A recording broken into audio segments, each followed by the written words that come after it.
was a little delirious probably when I was putting together yesterday's video. I was just throwing down. But I like sharing the outdoors with the world. I love it. If I could have done that, I think I probably could have been a National Geographic photographer. It's probably my calling originally. Who knows? Quick mention on the fish, though. I gotta share this with all of you enthusiast anglers. You know when you're catching nothing and it sucks. I hiked into my first spot and I had 3 bites, 1 little fight, and that was it. Flatlined. And I threw my camera down at the end, and there was about a 6-pound steelhead sucked in tight to the rocks. Just ignoring everything, like, no, you hurt my lip, I've had enough. Like, fair enough. So I left and then drove up to a different place and hiked in. And I fished the snot out of this one run.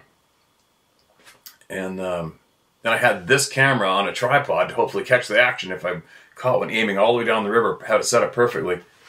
Nothing, nothing, nothing, nothing, nothing.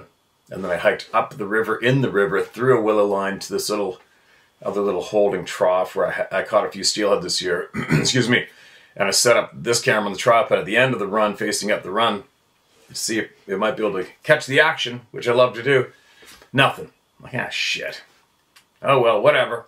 And I still had to go back to where my boat's stored and touch up the bottom paint on it before I went home.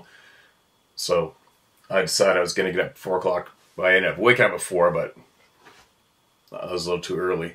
And decided I'd go fishing first and then go back out and touch up the boat. So I'm like, okay, well, whatever. I'll get the boat done and then rip home. And then I just have the camera sitting there facing directly across the river, which sucks because you can't see anything. You need it facing out the whole run, right? And shut that off. And I got a GoPro right here. And I shut that off. And then, of course, you know, the one more cast. And all of a sudden, as I'm reeling in, I saw a shimmer on the bottom. I'm like, huh? Did I just see that? And I saw it again. And then I saw it again.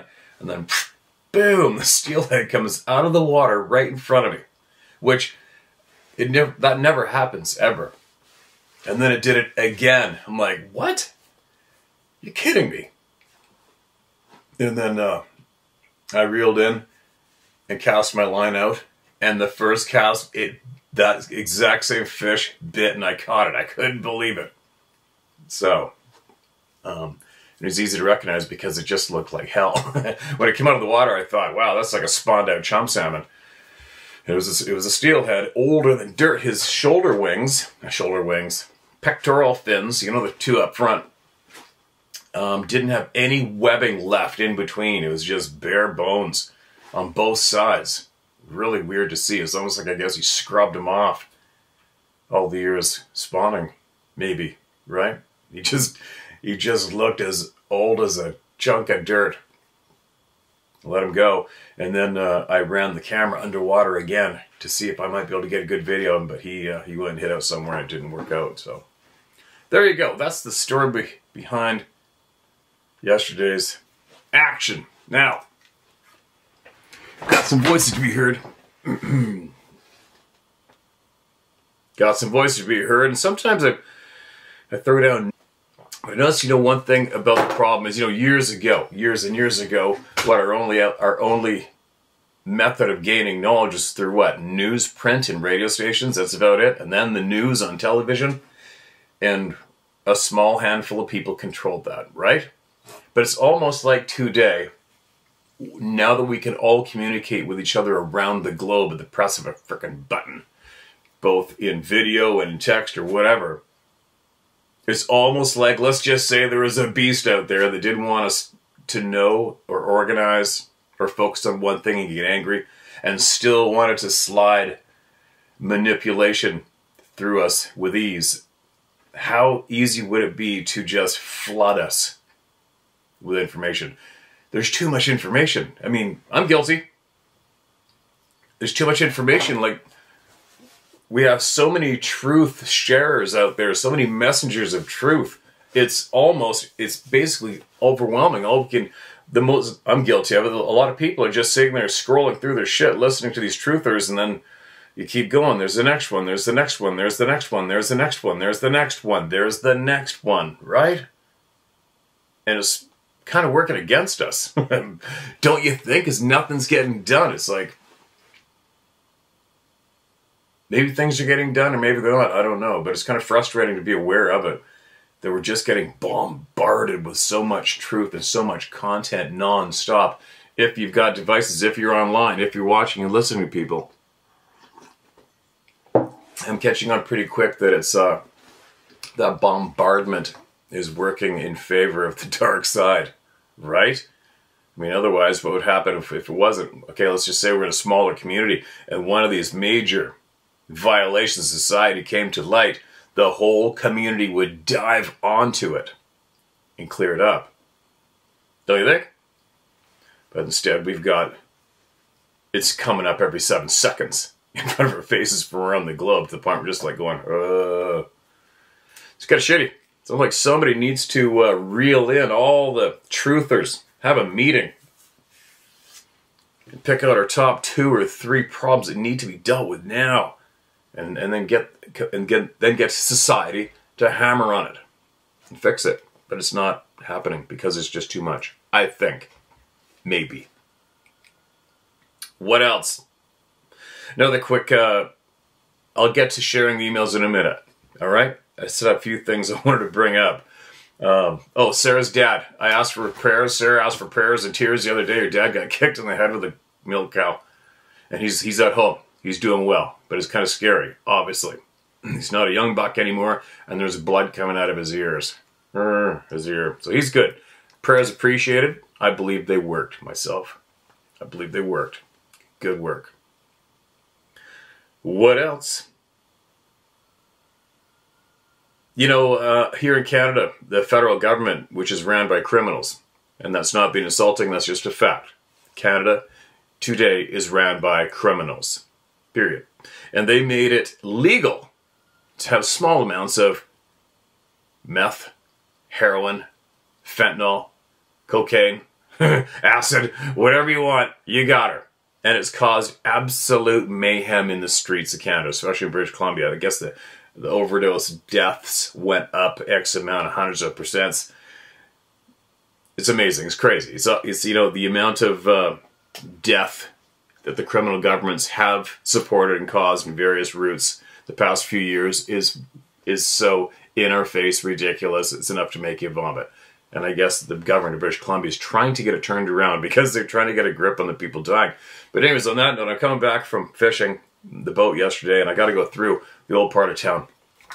And what I noticed was, you know, driving down the road, we got this one main strip where there's a whole pile of homeless people, drug addicts, typically hang around there and boarded up businesses.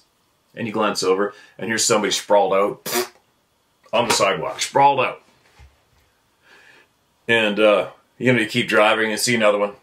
You see another one stooped over trying to dig or look for scraps of food. And then it all of a sudden dawned on me for a quick thought. It was like, holy shit. Look at me.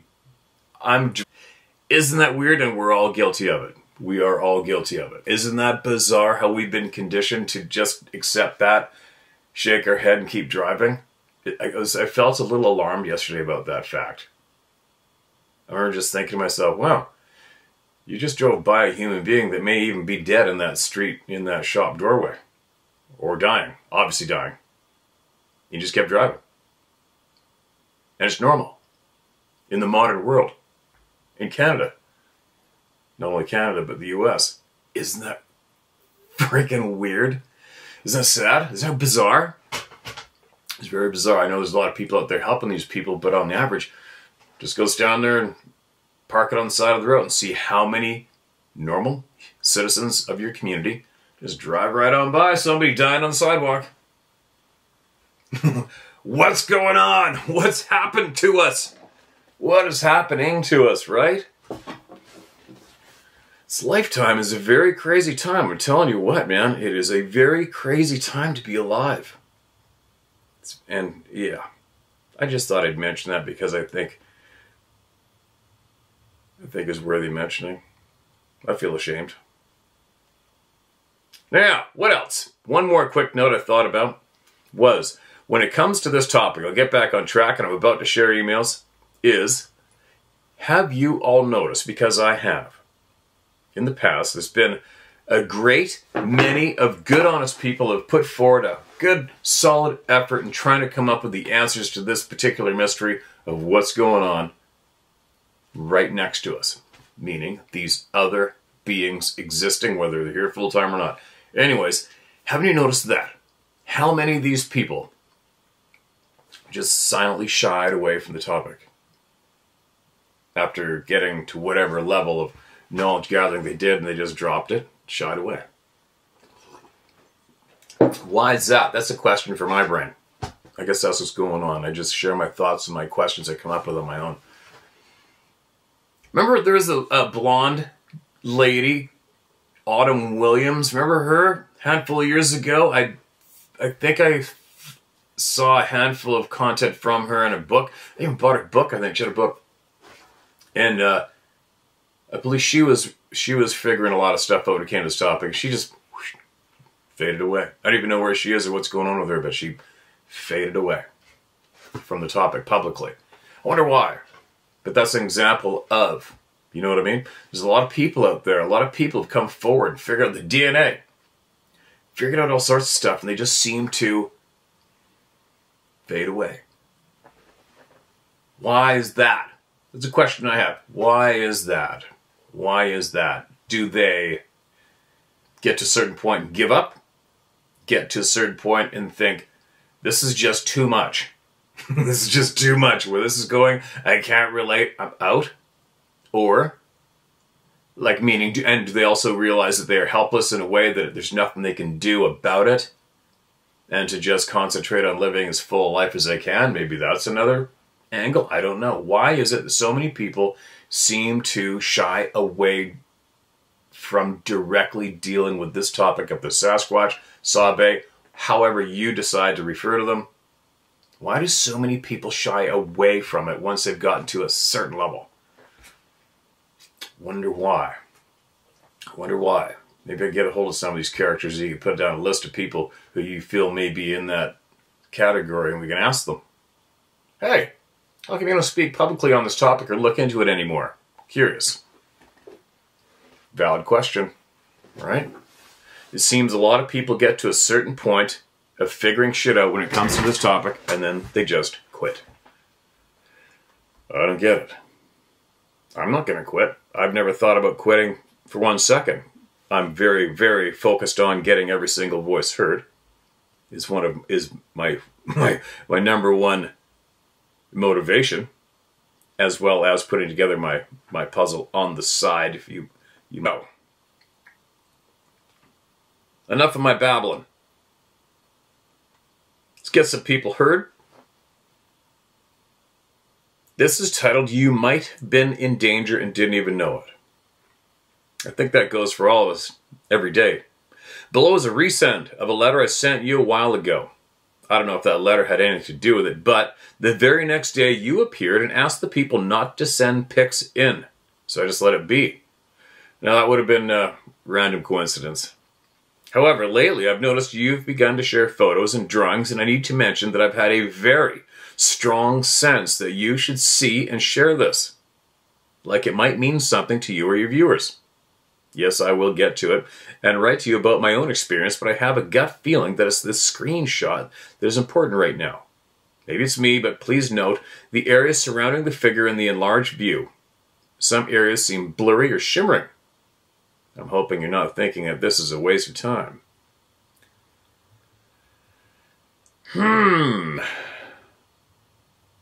Here's 2 photos and here's another email below it. Dear Steve, I started watching your channel years ago before the Sabe ever came up and really enjoyed your hunt stories. They're great. I have to tell you, it's nice to see someone not only with a titanium steel pair, but with honorable principles guiding you too. I'm assuming your grandfather had something to do with that. Appreciate the kind words, man. I spent the last 40 years looking for information on the Sabe. After having my own encounter in the early 80s that left me so very afraid, I never really went into the woods again.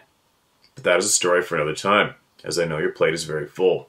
Needless to say, I think I'm going to owe you a great deal in the next few years, and I will elaborate on that later. I've been sitting on this for almost a year now because you said you didn't like photographs. This isn't a photograph per se, it's a screenshot. from the post you put on back in April when you were hanging a bait bag in the area you had put up a tree stand years ago that later got torn down by you-know-who. I hesitated sending this in to you, hoping someone else would come forward with the same shot. However, after watching all your programs for last year, no one has mentioned this. So, after a year of my daughter urging me, here it is below. I believe, if you remember right, this was where you were panning the area with your camera to show us all your surroundings towards the end of the post. So, if you go back in your archive and call it up, you may be able to find this frame and take a look at it yourself. May the great creator of all look down on you and yours and smile. May you think highly of your endeavors. Sincerely, Tynum. Screenshots are listed under the date of April 17th, 2021. All right.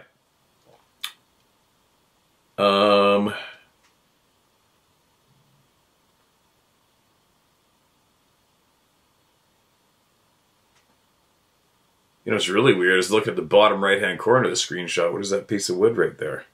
Because that's not from where I was. It must be on your screen or something. I don't know. Oh boy, where are we looking here? What direction? All right, so the stand is probably off to the left if I recognize it correctly. Is that something in the woods? I don't know, man. You know, it's like I say, it's not I don't like photos. It's just, what do you do? There's a photo. There's a possible weird thing. All right, and that's all she wrote. That's all she wrote. There's nothing you can do about it. There's nothing. It's not changing anything.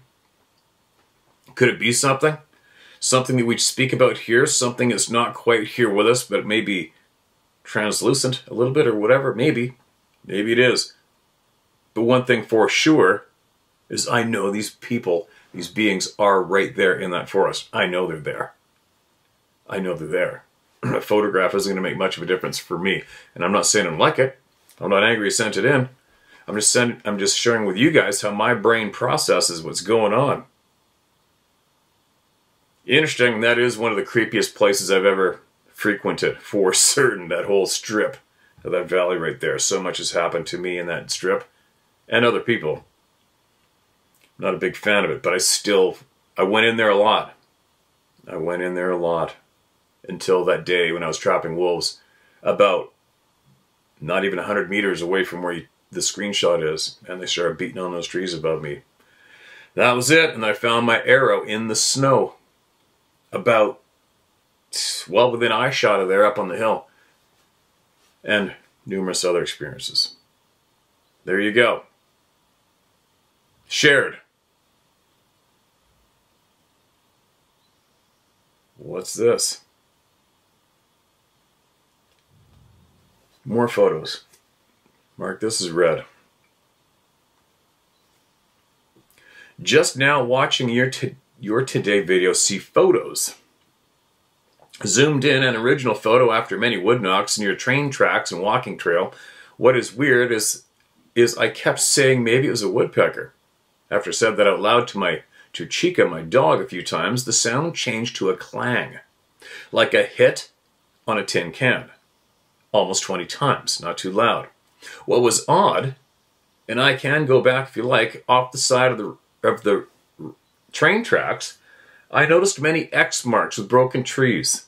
It made me think they might mark the areas as we learned clans, families use the tracks to travel.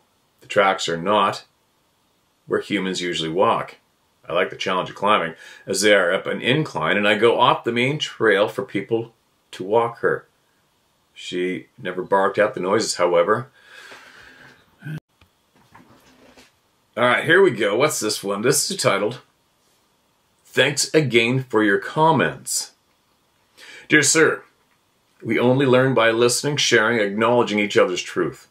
My ride started with Boy's life story of the Yeti. Deer Creek near Chester, California. I was 15 years. Camp was an old logging camp. Early morning at first light. Got fire going. Loud scream from the hill behind the camp. Open range there. It sounded like a cow that was being ripped apart.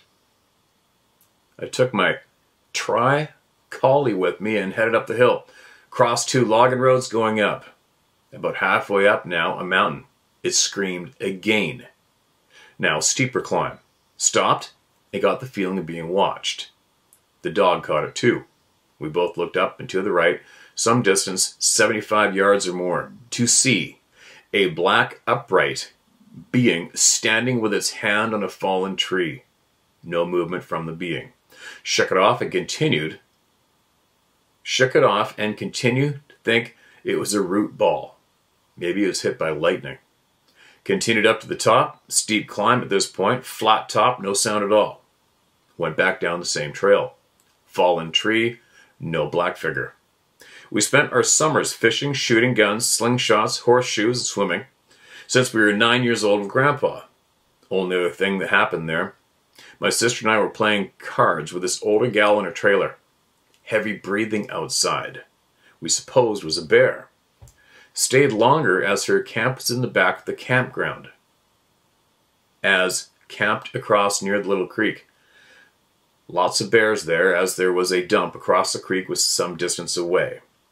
Next adventure, US 50, halfway up to Lake Tahoe from Sacramento. Mid-July 1980, with another military member. My wife, her best friend, his girlfriend, he and I walked toward a ridge looking for game tracks. Started back toward where we left the girls on top of a knoll.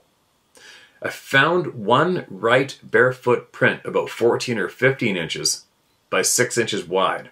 As I scanned for matching left print, he asked, "What are you doing?" I pointed to the print. He turned 3 shades of pure white. The girls started blowing his truck horn. We ran back some distance to the bottom of the knoll, got to the top. The last thing I saw, him push my wife across his truck seat. Dust, dust, dust. Me standing at my CJ5, dust for the next mile. The girls said something was walking around the knoll. They were screaming. Oh, sorry, they were scared. I won't tell you, he had a 700 BDL odd 6 and a box of ammo behind the seat. I had a 38. Special. Useless. Against drug-crazed islanders in World War I. We had pulled out the single-action 44 SPL before Mr. Browning brought us the best weapon made, the 1911 45 ACP, 230 grain. This gentleman and I aren't done with Big, Tall, and Hairy in this... This gentleman and I aren't done with Big, Tall, for another day. Thank you, sir. Don't rush the ride. Good men are hard to find. Check your 6. Member number 29,999,999 of who knows. P.S. Yep, we never talked about that day or the quail hunting day because Big, Dark, and Hairy removed all doubt. Good news. Prophetic says U.S. masked man goes down. J. Castro follows. Can't wait to see the movie. Don't know what that means, but I wish you would have stuck that. There you go. More club members. For sure. Alright, here we go. This one's titled Strange Things on a Marine Corps Base. Hello, Steve. Please do not use my name. I got you, buddy. Back in 1995, I was a young Marine training in Bridgeport, California. Excuse me, at the Marine Corps Mountain Warfare Training Center. We did training for a couple of weeks at the base. There was no snow, but it was cold at night. We started doing rock climbing and bridge making. Basic stuff. Then we went into night patrols and night navigation. I was with my fire team, which consisted of 3 other Marines and me. We were out for a couple of hours when, all of a sudden, I had this sense of fear come over me. Something I'd never felt before. My Marines felt it too. We were like, what in the hell is that? We did not hear anything, nor did we see anything. Just that overwhelming fear from out of nowhere. After a few minutes looking around with our flashlights and freaking each other out, we decided to move on and continue what we were doing. We finished our assignment and then headed back to the base camp. That sense of fear never went. As we got to base camp, the feeling went away. At the time, I shrugged it off as we just got spooked, and being around everyone else made us feel better. Towards the end of our training, we were offered Liberty in Reno. I, of course, was broke, so I stayed on base. We slept in large GP tents, and a few of us stayed back. One night, we were outside just enjoying the night with one of the base instructors. He was stationed there and had been there for 2 years. Then, in the distance, we heard something howl. It didn't sound like a wolf, but more like a yell. It was loud, but we could tell it was far away. I asked the instructor what the hell was that. He did not say anything at first, he just looked at us. Then he said that it was a Bigfoot. One of my friends chuckled, but I did not think it was funny because of the look on his face. I spoke with him later in private, and he told me he had seen them more than once on the base and was told not to talk about them. That was all that happened. But I did not put the fear I felt on the mountain in the same category as Bigfoot until I started watching your channel. We encountered many strange things on this planet that we cannot explain. This next short story is not about Bigfoot, but about something I witnessed personally. My youngest daughter was about 5 years old. She was in the front room playing on the floor with her toys. It was just her and me in the house, and I was in the next room on the computer. There was no TV or radio in the room she was in. I heard her talking to someone. At first I ignored it, but after about 3 to 4 minutes, I peeked around the corner and saw her looking up above the fireplace and talking. She was having a conversation. I watched her for about 3 minutes. Then I walked into the room. I sat beside her and I asked, "Who are you talking to?" She said, "Uncle Marco." I said, "Where is Uncle Marco?" She looked above the fireplace and pointed and said, "He's right there." I looked and saw nothing but a blank wall. I asked if she could see Uncle Marco now. She said, "Yes, he's right there." Her mom's Uncle Marco had passed away a few months earlier. They were buddies and spent a lot of time together. I would not have believed it if I had not seen it with my own eyes. There are so many strange things out there, and we all have a different perspective. Just because someone sees the same thing from a different perspective does not mean they were wrong because you see it a different way. It means their view is different from yours. There are some nut jobs, but I don't criticize anyone who believes and is not, as you say, Steve, at the level of knowledge I am. There are some really good people who do believe Bigfoot is an ape or a subspecies of human. That does not mean they are crazy. It means they have not seen your evidence and do not choose to believe what they cannot rationalize. As a people, we have become so tribal.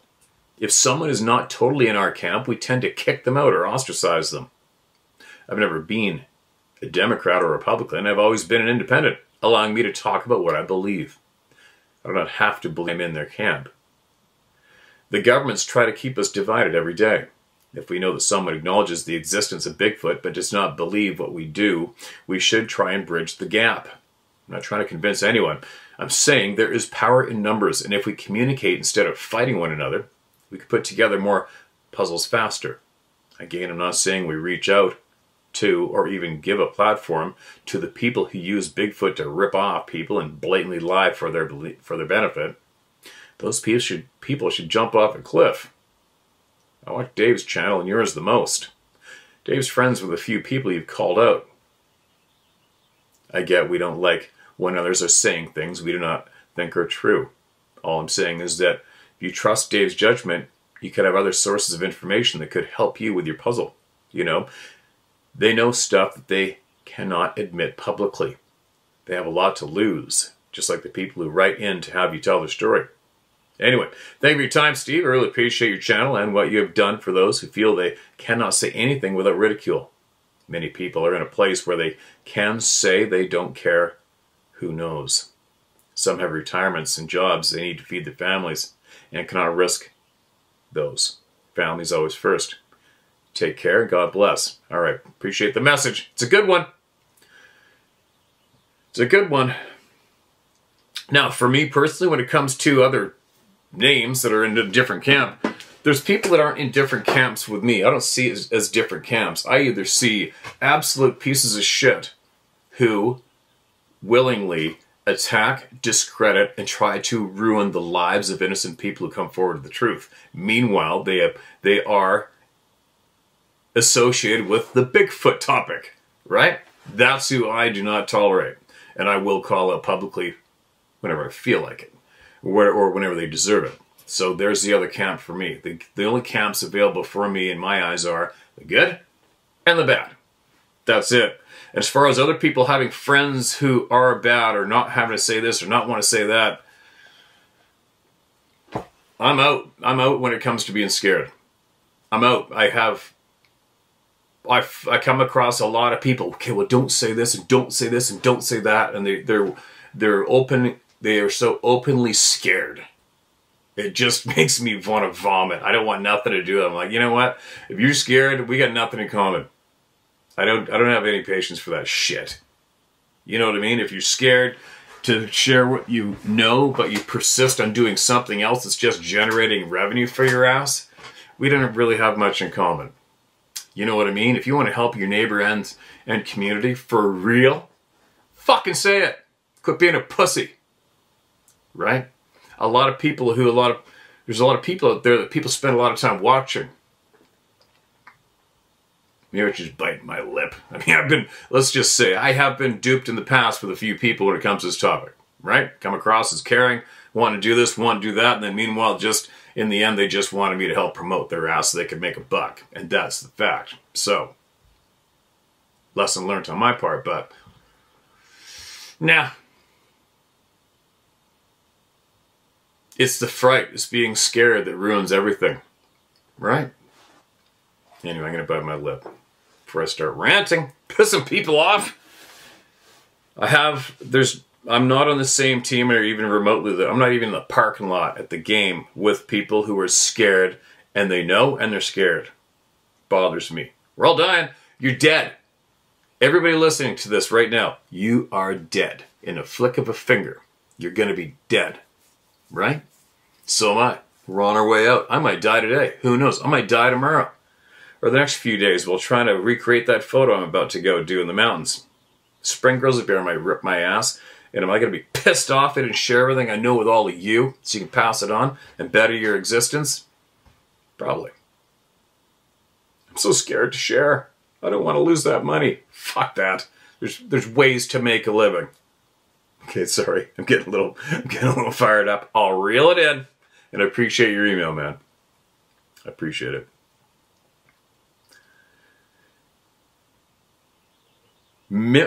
Sorry. One more point, though. Maybe, possibly, I think what you said was if I could be a little more accepting of these people and possibly I might learn a little more. Probably not. I don't think so. I've learned so much from all the people here. That's my number one source. My number one source. And all those other people, they learned the same way. Right? They saw firsthand, they heard, they started talking, they learned from talking to people. Oops, but all of a sudden they hit a barrier where, oh, well, I can't share that now. I've come to the level of knowledge. I just can't share. I'm scared. Fuck your ass. Nope. This is the number one way to gain knowledge is what I am doing here right now with all of you. This is it. This is it.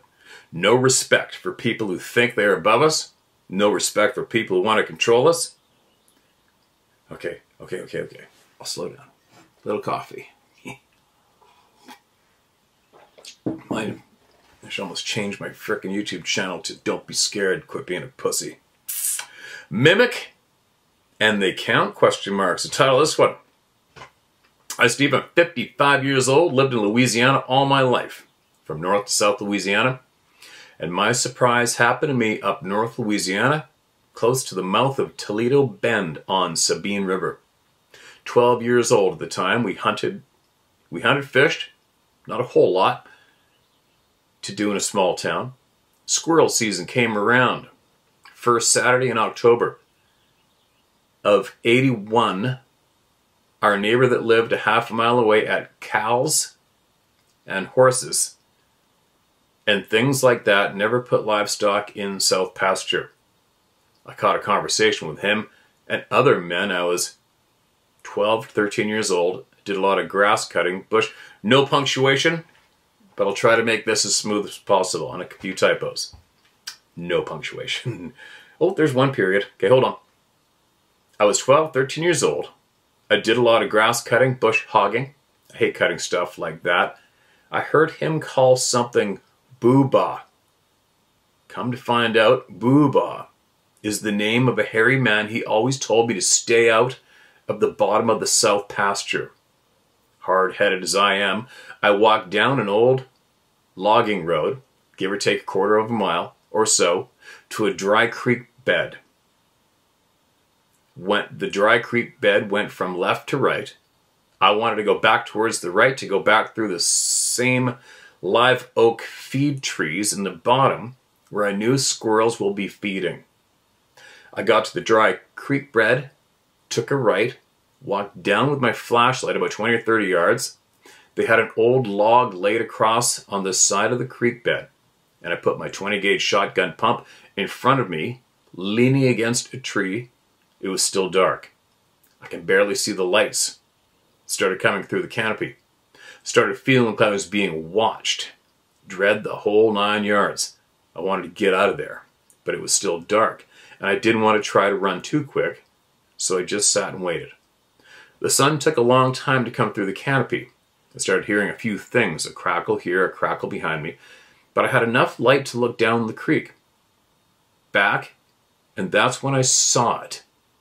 It was mimicking me standing upside of a tree with my leg propped up behind me, looking like the Marlboro Man, just standing there. I started to reach for my shotgun, but all I had was 6-shot hot brass. I wasn't trying to shoot him, but if I had firepower in my hands, I'd feel comfortable. I took my eyes off him for a complete quick second to look down to grab the barrel of my shotgun to pull it and pick it up towards my chest. And as I was doing that, I turned and looked, and whatever it was gone. I'm sorry, but long story, bear with me. I'm 55 years old, and I really never told anybody about this. I've kept this deep inside. Even thinking about it gives me chills. Goosebumps on my neck. Still grows with hair. Goosebumps on my neck. I still grows with hair. Squirrel hunting in Louisiana, you can only kill 8 squirrels per day. So my daddy would give me 9 shells just in case I missed. Well, I thought I had a good chance of getting up and on top of the logging road. Started heading back towards the main blacktop. I shot 2 rounds and the movement stopped. I added 2 more shells and shot 1 more time. That made 3 shots altogether. After those 3 shots, the movement started happening again. Like they knew I only have 3 bullets. That's when I figured out they can count to 3 and start moving and approaching me again. I did this the whole way, walking briskly on that logging road and look inside to side, seeing glimpses of dark hair. Probably about 5 to 6 feet tall, 50 or 60 yards in the woods, just flashes here and there. When I finally got to the road, I was soaking wet, scared, and had 1 shell left in my gun. Needless to say, I did not hunt down that logging road ever again.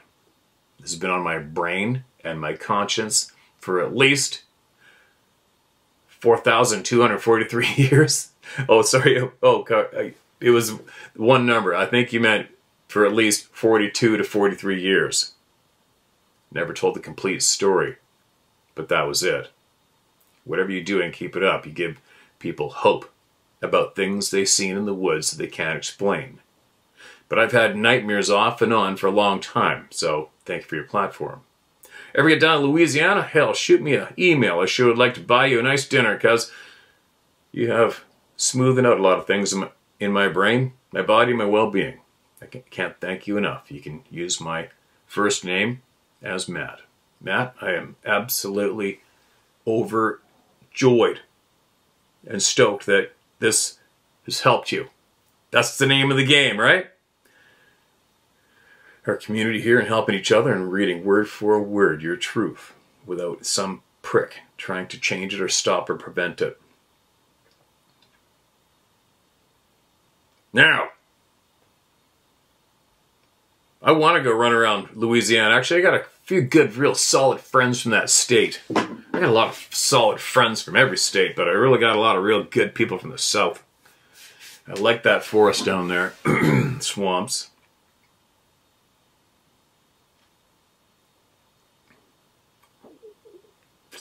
What do we got here? This sounds like a rant. I don't know if I should share this or not. This is titled Assholes in the Bigfoot World. We kind of kicked them to the curb. I hope I don't have to mention any names. Let's see what happens here. Todd Gatewood here. I work with MK Davis. It all goes back to Humboldt University.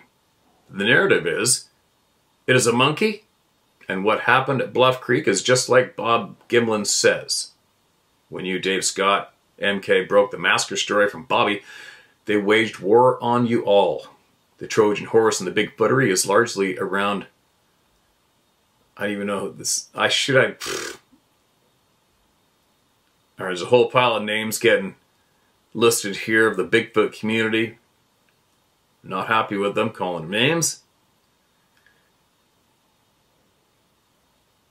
Cool. Okay. Alright, ma'am. I got you. Okay. Alright. I got you. You know what I might do?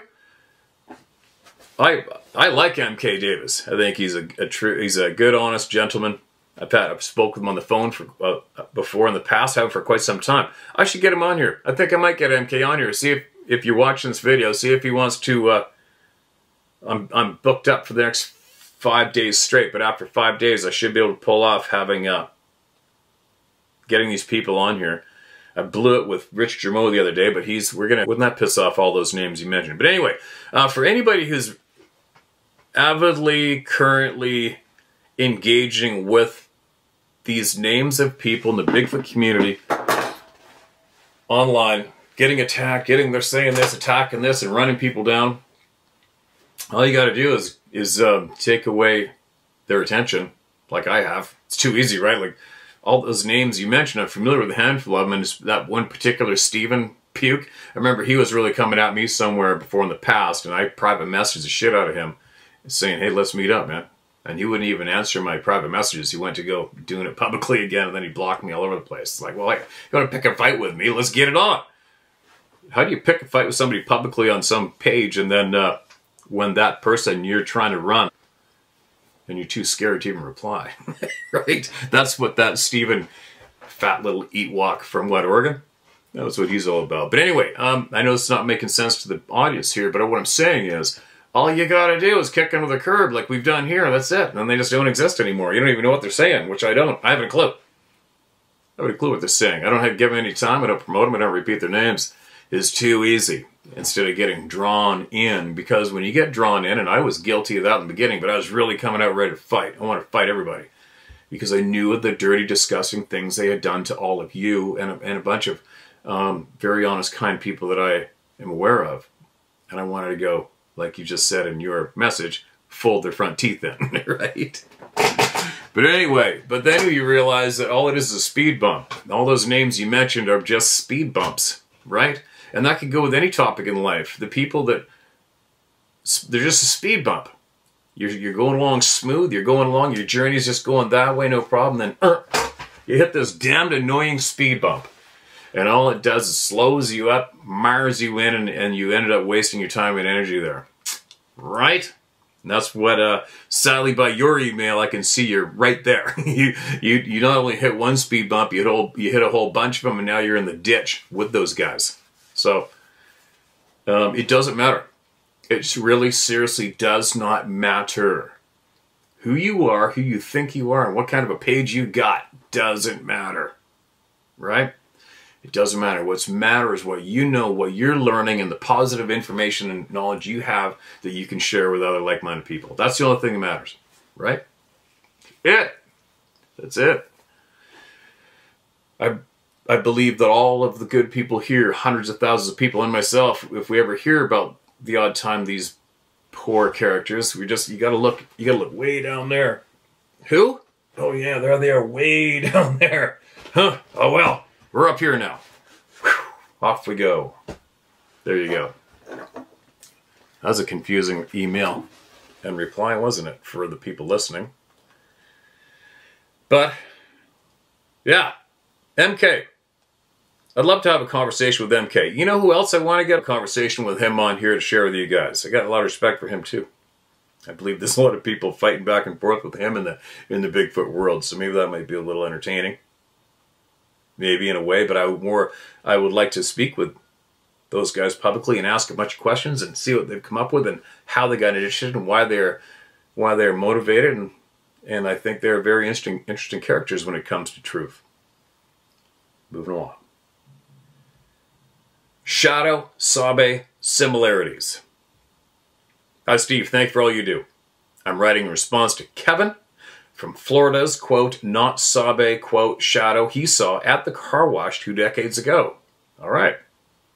When he described how it looked like a black shadow with a, quote, TV-like fuzz effect, end quote, and static electricity around the outside, it reminded me of a not shadow, but really standing there, Sabe. My friend, Val, and I saw.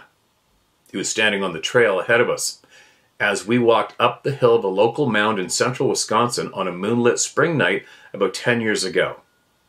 We had the bright idea to go for a walk because the night was warm with full moonlight and there were no bugs yet. We were near the top of the mound when we both stopped talking and walking because ahead of us, only about 15 feet away, that is really close. Sorry, I just lost my spot. Hold on. About 50 feet away, we saw the outline of a huge figure, blacker than the dark around us, standing in the trail. Not human proportions, but thick and wide, the mass of a Sabe. We couldn't see the arms and legs, but we could see the head, shoulders, and torso. The lower body was blended with the hillside. I'm guessing 7 feet tall. It was not as tall as the others I've seen in daylight, which I estimate 8 foot plus. Really? You've seen others in daylight? Crazy. What Kevin said about the fuzzy TV effect struck me because as we looked at it, it didn't move. But the wind was slightly blowing, and it was almost as if the hair on its body had white tips or something, because the breeze in the moonlight was making the hair move like little twinkling stars. Once I noticed the moonlight reflecting off the hair, I could see that along the outline of the head and shoulders that there was more reflection there, almost a bluish electrical glow. Very subtle. We could clearly see the trees behind and around it, and it seemed to me like we should be able to see it too. I said, quote, do you see something blocking the trail? She said, yes, we should go.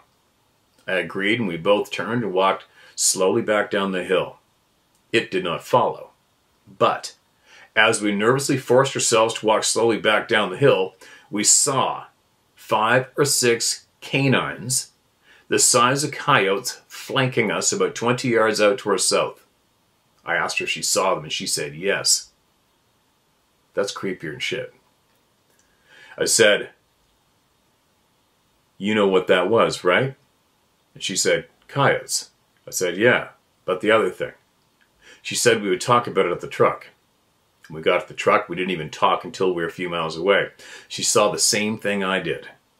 We were both as freaked out about the coyotes flanking us as we were the Sabe. We're country gals, not afraid of coyotes, but it felt like the coyotes were escorting us out on behalf of the Sabe. And that weirded us both out. We saw them right away, as soon as we had started back down the hill. Thanks, Steve. I sent you all my sightings years ago. Way too damn long to read and not all that exciting. But Kevin's story reminded me of this event. And I had forgotten to tell you this one. Neither one of us had taken a flashlight, but neither one of us would have lit that thing up anyhow. Neither of us smelled anything but the woods. We both know what Sabe smells like. Neither of us had a feeling about anything out of the ordinary until it was right there. We both saw it at the same time and both had that Gandalf, you should not pass moment. We were not welcome, so we left. Thank you so much for what you do. Having a safe place to talk about this shit makes the world a better place. You can use my name, Lori Liddell, Central Wisconsin. Lori, appreciate you. I hope I read your emails. There you go. You know it's patterns, right? We read everything no matter what. And if 2 or 3 or more people write in with the same shit, it's a pattern. Then it needs attention. Just like that detective from California emailed us and said, when they're investigating, if there's 3, only 3, oops, 3, there's only 3 similar testimonies for the detectives, it's a pattern, and then they dive all over it. And like that detective said, we've got thousands. Thousands, right? Now, who else? Okay, here's another quick one. Just somebody sent in a picture saying it is AI generated, and they feel that they nailed it with this photo. I don't know, maybe I should add it into the video, I don't know. That's pretty clear. What do you guys think about that?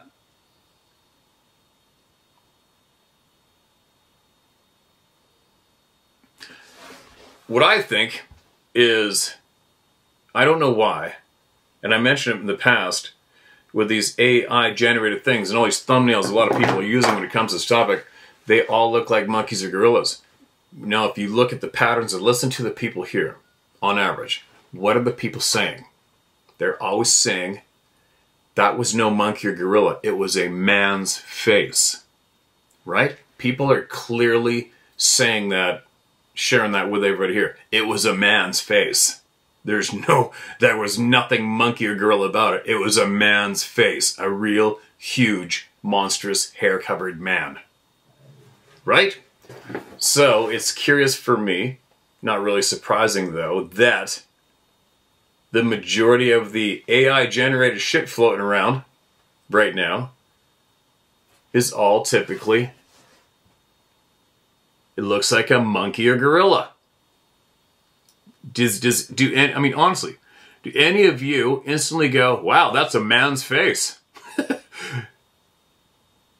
Right? Said nobody. What are you going to say that is? Well, it looks like an old chimp to me. An old chimp or gorilla.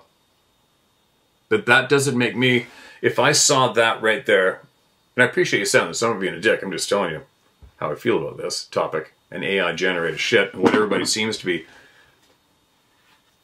willingly using while they talk about this topic. No, I'm not saying, oh wow, that's a man's face. Said nobody. Right? Now, why is that? Do you know what I mean? Why is that? It's a curious, well, I guess we probably already all know.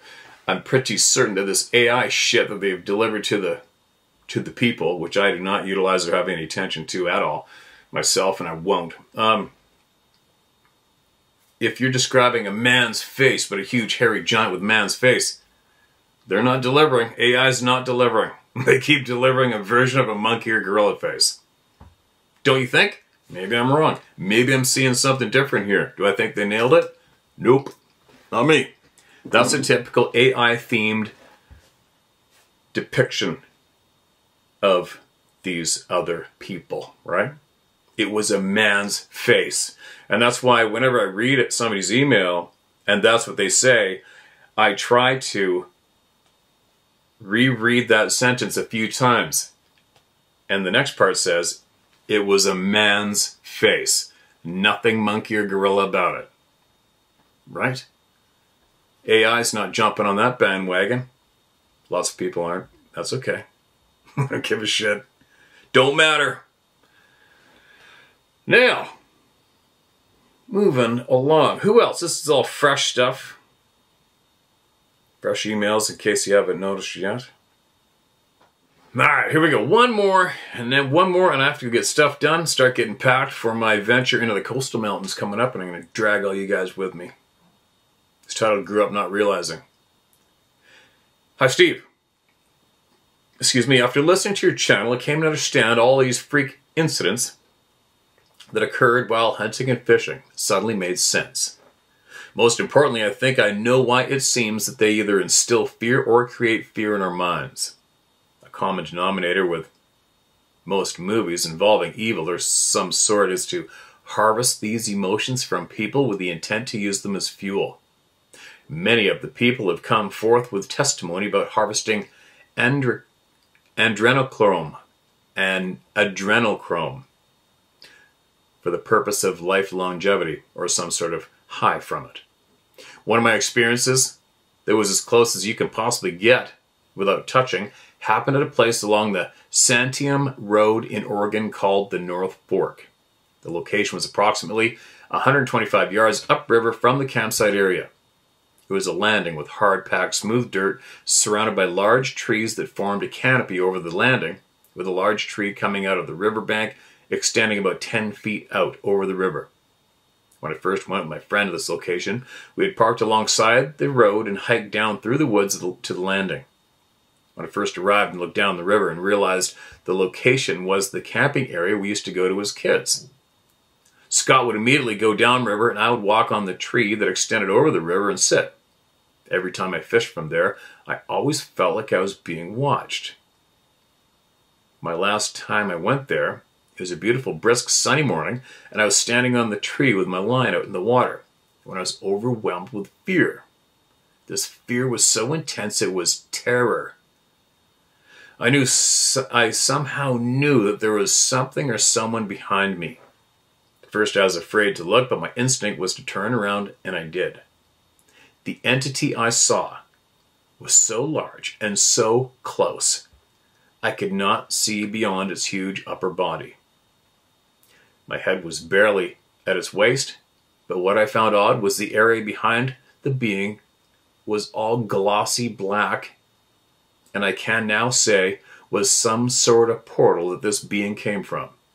As soon as I saw what was behind me, I turned and jumped into the middle of the river and made my way over to Scott, who was 25 yards downriver.